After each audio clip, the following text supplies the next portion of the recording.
Bismillahirrahmanirrahim. Alhamdulillahirabbil alamin wassalatu wassalamu ala sayyidil awwalin wal akhirin. Sayyidina Muhammad wa ala alihi wa ashabihi wa li baitihi wa dzurriyyatihi ajmain wa ba'd. Sahabat-sahabat makan Allah, ada satu manhaj ulama Ahlus Sunnah, yaitu memahami, mengenal Allah dari jalur sifat-sifat Allah. Ada seorang ulama yang 70% hidupnya di zaman salafus saleh, yaitu Al-Imam Abul Hasan Al-Asy'ari. Beliau diperkirakan lahir di tahun 240-an atau 250-an. Ulama kita berbeda pendapat. Terlahir dari keluarga Ahlus Sunnah wal Jamaah. Nama ayahnya Syekh Ismail, ibunya kemudian menjanda, ayahnya wafat, tapi sebelum wafat dia berwasiat supaya anaknya tetap belajar kepada seorang imam Ahlus Sunnah, murid Imam Ahmad ibn Hanbal. Namanya Al-Imam Zakaria As-Saji. Ahli hadis, ahli dalam satu pakar fan ilmu hadis namanya Al-Ilal, ilmu mengenai penyakit dalam ilmu hadis.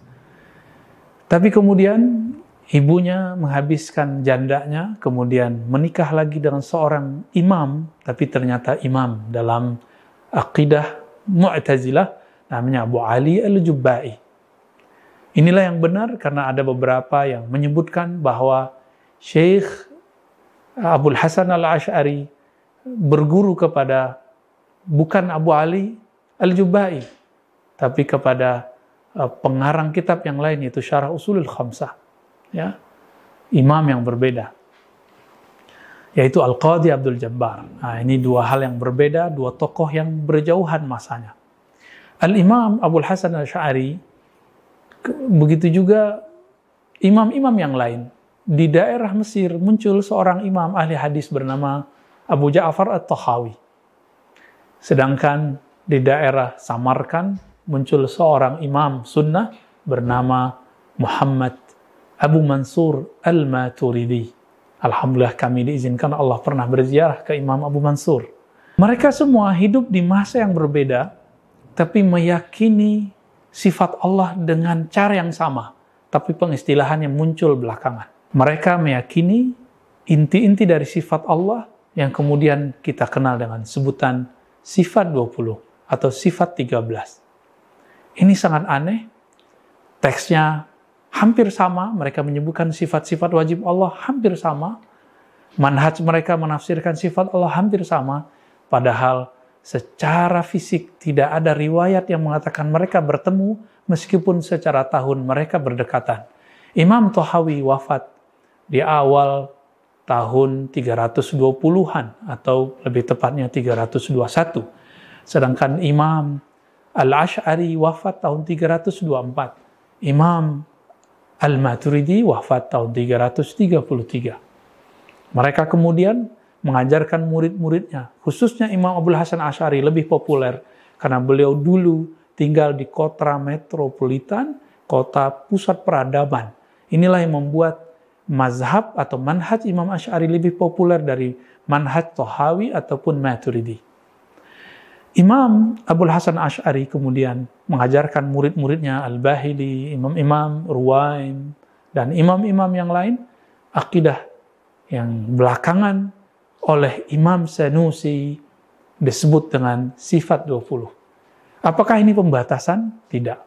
Dalam teks Imam Sanusi, misalnya dalam As-Sanusi Al-Kubra, biasa ada pesantren disebut kitab Ummul Barahin, yang dihasyah, disyarah oleh Imam Ad-Dusuqi.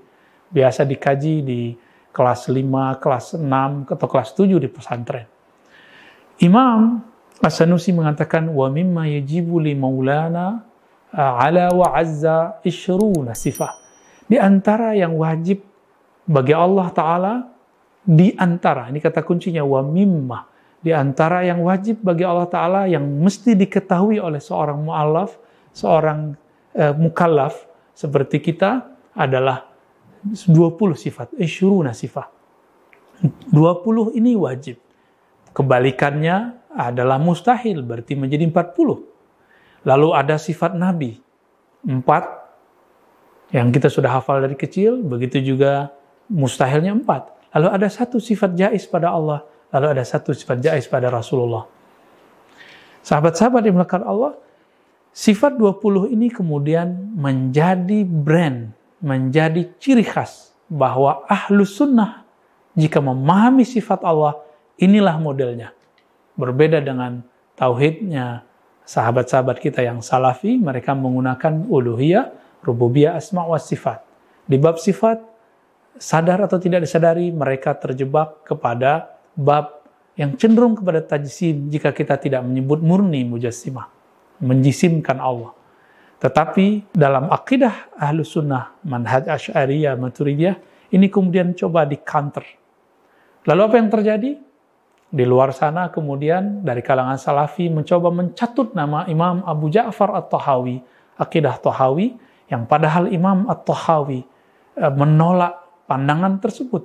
Misalnya, dengan belajar sifat 20, kita akan berhasil menghilangkan khayal waham, asumsi negatif bahwa Allah ini bertempat.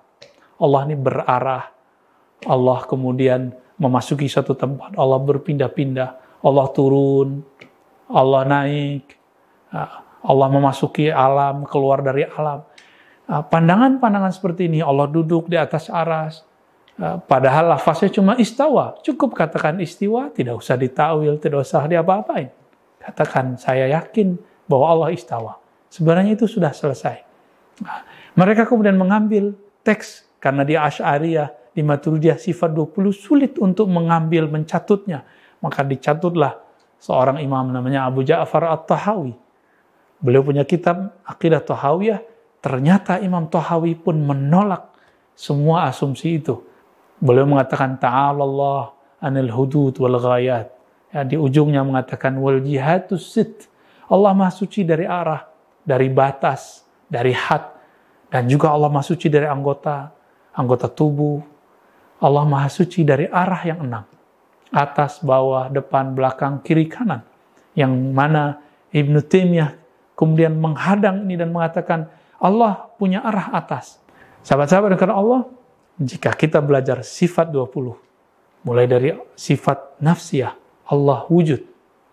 Karena wujud Allah bukanlah wujud benda, maka Allah tidak perlu bersifat seperti benda. Apa sifat benda? Benda itu bersifat mesti bertempat. Akal kita sulit, bahkan tidak bisa menerima ada suatu barang, suatu zat tidak ada pada suatu tempat. Karena itu zat termasuk zat benda. Bagaimana dengan zat Allah? Zat Allah bukanlah benda. Maka Allah Maha Suci dari benda. Ini sebagai contoh.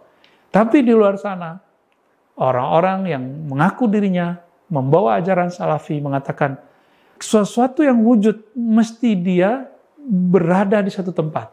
Siapa yang mengatakan Allah tidak berarah, tidak bertempat, berarti dia meyakini Allah tidak ada. Inilah logika yang kemudian berbeda. Jika kita benar satu saja dari sifat 20, Allah wujud. Wujudnya bukanlah benda. Maka katakan saja dia istawa di langit, dia istawa di atas aras, dia turun, dia fa'ainama tuwallu fasamma wajhullah. Katakan apa saja. Jika dia bukan benda, maka ungkapan itu semuanya tidak dipahami. Allah bertempat. Sahabat dimakan Allah, ini baru sekelumit latar belakang dan faidah belajar sifat 20 yang menjadi brand, menjadi khas daripada imam kita, Imamuna Abul Hasan Al-Asy'ari, yang merupakan akidah yang dianut oleh imam-imam setelah imam yang 4. Semua orang bermazhab, kecuali sebagian Hanabilah, mereka mengikuti akidah Asy'ari. Kenapa tidak ikut akidah Imam Syafi'i? Karena akidah Syafi'i sudah diringkas oleh Imam Asy'ari. Kenapa tidak Malik? Kenapa tidak Ahmad bin Hanbal? Kenapa tidak Abu Hanifah? Kita katakan kembali, akidah Imam yang 4 sudah diringkas oleh Imam Asy'ari, sudah dikembangkan oleh Imam Maturidi, sudah disederhanakan oleh Imam Tahawi. Maka kita cukup berakidah Imam Asy'ari, kita sudah berakidah akidah Imam Salafus Saleh. Wassallallahu ala nabiyina Muhammad. Assalamualaikum warahmatullahi wabarakatuh.